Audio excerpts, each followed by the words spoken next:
J'ai été contacté par une dame de la communauté qui m'a posé son problème sur l'utilisation de son terrain agricole. Et je sais qu'il y a beaucoup de gens qui se trouvent dans ces cas-là. C'est pourquoi j'ai jugé bon de faire une émission à ce sujet pour aider ma communauté. Alors, elle m'a dit ceci, elle a un terrain agricole. Mais, première chose, elle ne sait par où commencer. Quelle culture mettre? Faut-il mettre de l'élevage? Faut-il mettre des cultures? Mais quelle culture? Ça, c'est un. Deuxième chose, elle est très occupée. Donc, tantôt, elle a des missions pour son travail, là où elle travaille, quoi. Elle est souvent en mission ou des fois elle vient dans la diaspora. Troisième chose, elle a moins de personnel, à part quelques membres de sa famille. Donc, je vais essayer de donner une stratégie qui lui servira de guide et pour ceux qui se trouvent dans la même situation, soit ils ne savent par où commencer, soit ils sont occupés ou ils sont dans la diaspora, soit ils ont moins de personnel. Bonjour les amis, ici Dana Force. Nous avons conçu cette émission dans le but de mettre à la disposition de notre communauté notre expérience accumulée à travers, disons, dans les temps et dans l'espace. Donc, nous avons jugé bon de euh, échanger avec notre communauté. Et surtout, nous visons beaucoup plus nos enfants et nos petits-enfants. Nous voulons qu'ils puissent acquérir de la sagesse tôt. Ce que nous n'avons pas pu savoir à leur âge, qu'ils puissent les apprendre maintenant pour faire mieux que nous, leurs parents ou les grands-parents. Alors, vous êtes dans les cas que j'ai cités, qu'est-ce que vous allez faire? Et ici, j'insiste à ce que les terrains que vous devez utiliser doit être votre terrain, pas un terrain en location. Je ferai une émission prochainement pour ceux qui n'ont pas pu acquérir des terrains encore, qui louent encore des espaces ou des terrains pour cultiver. Ça, c'est une autre paire de manches. Mais pour aujourd'hui, je m'adresse aux gens qui ont leur propre terrain, qui ont acheté du terrain. Bien. Alors, si vous êtes dans un cas comme ça, je suggère à ce que vous puissiez cultiver les plantes pérennes. Quand je dis plantes pérennes, on les appelle aussi des plantes industrielles. Ce sont des plantes qui font longtemps sur terrain. Donc, quand vous les mettez sur terre, ça peut rester sur terre pendant plus de 30 ans. Comme les avocatiers, citronniers, manguiers, safoutiers, cacaoyers, palmiers à huile et j'en passe. Alors, pourquoi je vous recommande ces plantes-là? Parce que d'abord, vous n'aurez, ça demande moins d'entretien que le culture vivrière ou maraîchère. Parce que les cultures vivrières comme le maïs, comme le riz, et les cultures maraîchères comme la tomate, les aubergines et autres, ça nécessite une main d'œuvre active sur le terrain pour sarcler en permanence, pour arroser en permanence, pour mettre des pesticides. Donc, vous aurez des difficultés quand vous êtes dans les cas comme la dame qui m'a contacté. C'est pourquoi il faudrait mettre des cultures pérennes jusqu'à ce que vous allez être prêt pour faire autre chose. Alors, la séquence à suivre est que vous devez aller, d'abord vous devez faire vos recherches pour savoir dans la contrée ou dans la ville où vous vous trouvez, quelles sont les cultures qui marchent bien. Parce que une culture qui marche bien dans un pays, dans une ville X, peut ne pas marcher dans une ville Y. Donc il faut faire vos recherches pour savoir quelle culture qui marche bien là-bas.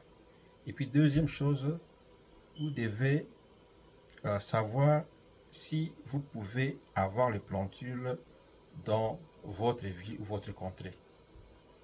Et j'insiste à ce que vous puissiez aller acheter ces plantules-là dans les centres spécialisés ou dans les centres de recherche agronomiques. Pourquoi? Parce que dans ces centres-là,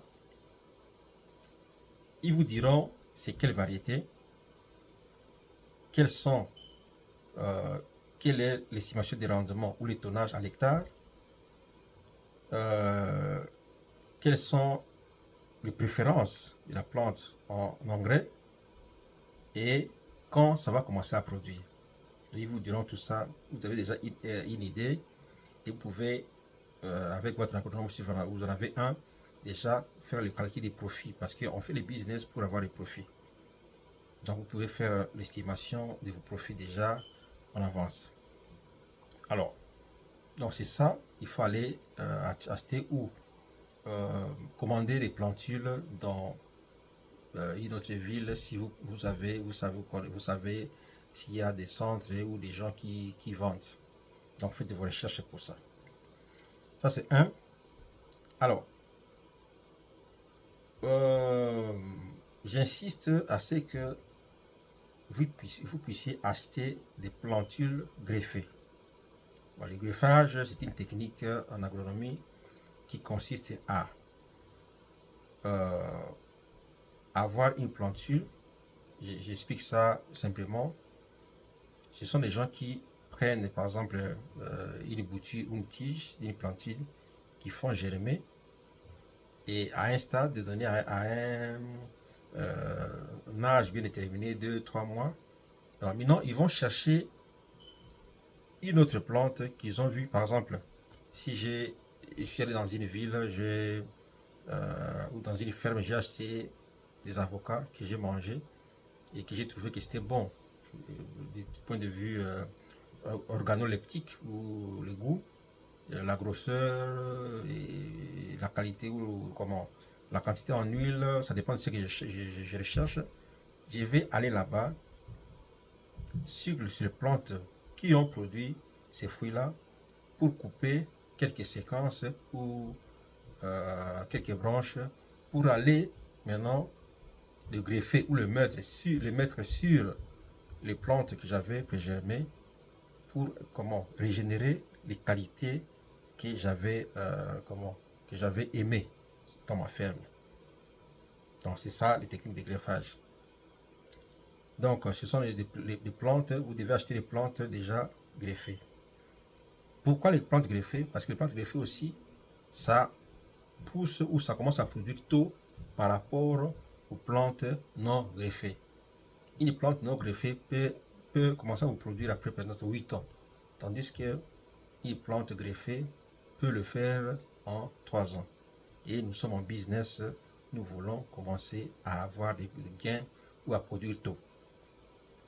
Alors, quand vous avez déjà vous avez acheté vos plantules, vous les stockez quelque part, maintenant, vous pouvez aller sur le terrain, commencer les travaux de défrichage, désherbage, saclage et le labour. Vous pouvez utiliser la main-d'œuvre humaine de votre famille ou des gens sur le terrain si il y a un village là-bas, ou à louer un tracteur pour le faire à votre place. Dès que c'est fini, maintenant, vous pouvez amener vos plantules sur le terrain, les planter, et je recommande à ce que vous puissiez les faire un peu au début de la saison des pluies. Pourquoi? Parce que quand vous transplantez ces plantules-là sur le terrain, quand la saison des pluies arrive, ça booste un peu leur croissance avant que la prochaine saison sèche n'arrive. Et vos plantes seront déjà sur le terrain avec une certaine vitalité. Alors pourquoi j'insiste sur le scénario à suivre? Parce qu'il y a des gens qui ne savent pas suivre la séquence. Ils vont sur le terrain, ils défrichent, ils saclent, ils labourent, au moment où ils n'ont pas encore de plantules pour mettre sur le terrain. Il est temps d'aller chercher des plantules, l'heure a repris le terrain et vous devez payer encore des gens pour recycler. C'est une perte de temps, d'énergie et d'argent. Donc il faudra suivre la séquence comme je suis en train de vous le montrer. Vous mettez vos plantes sur le terrain en respectant les écartements. Par exemple, 10 sur 10, ça dépend des plantes. Et si vous avez un agronome, il pourra vous aider à cet effet. Alors, dès que les plantes sont sur le terrain, vous n'avez qu'à passer chaque mois pour sacler ou payer les gens ou le membre de votre famille. Si c'est 1 hectare, 2 ou 3, ils vont passer pour sacler chaque mois. Donc vous n'avez besoin ni d'arroser, ni de mettre des engrais, donc c'est moins de travail. Parce que vous êtes occupé, parce que vous avez moins de personnel, parce que vous ne savez pas où commencer. C'est pourquoi je suis en train de vous aider à le faire. Alors, deuxième scénario, vous avez vos plantules sur terrain, parce que les plantules sont au début, les plantules de peut-être 80 cm de longueur ou 1 mètre. Vous pouvez maintenant utiliser des écartements entre les plantes pour mettre d'autres plantes. Alors, comme vous n'avez pas une main-d'œuvre, comme je dis, active, mettez des plantes comme le manioc. Pourquoi le manioc? Parce que le manioc est une plante résistante à la sécheresse. C'est une plante moins exigeante. Donc, vous le mettez sur le terrain. Alors, ça va grandir au même moment que vos arbres fruitiers. Et maintenant, quand les maniocs commencent à produire leurs feuilles à partir de 3-4 mois, vous pouvez récolter les feuilles de manioc pour vendre, pour payer la main-d'œuvre qui va travailler pour vous, les membres de votre famille ou les autres, pour passer chaque fois saclé dans votre plantation. Et vous pouvez utiliser les mêmes plantes qui sont qui est le manioc pour clôturer votre espace cultivé ou votre terrain. Vous le mettez à la limite de votre terrain en respectant les écartements de 1 mètre sur 1 mètre.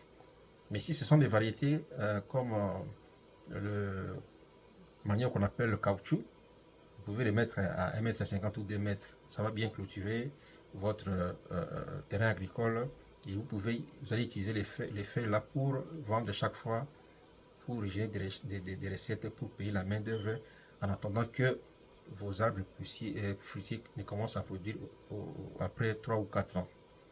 Voilà la stratégie que j'ai voulu partager avec vous. Si vous avez d'autres questions, n'hésitez pas à nous contacter. Et voilà pour aujourd'hui, on se limite là. Nous sommes en train d'aller sur le terrain pour vous montrer les fermes américaines. Dernièrement, vous avez suivi la vidéo sur la petite ferme qui produit de fleurs et d'autres plantes maraîchères. Et je passerai pour vous montrer comment ils font leur arrosage automatique à partir d'un dispositif